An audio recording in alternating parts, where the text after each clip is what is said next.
Amit Sheth is an educator, researcher, and entrepreneur.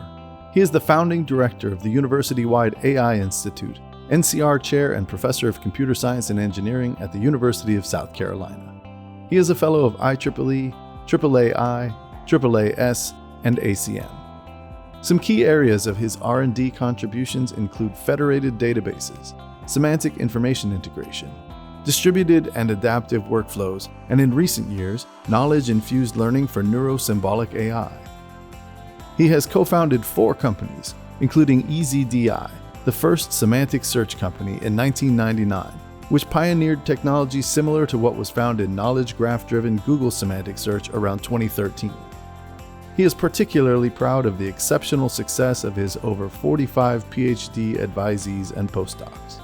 I get the most joy by helping with the career of my students and seeing their success. I work with them to make sure that they understand what is it that they have to offer that their competition would not be able to offer, and hence they will be picked over their competition. And I've done the same thing for myself, and that's what I also individually and in a personalized way work with each of my students so that they stand out and they can really show that they are better suited for the opportunity that they're looking for. For pioneering and enduring contributions to information integration, data and service semantics, and knowledge-enhanced computing, we present the 2023 W. Wallace McDowell Award to Amit Sheth.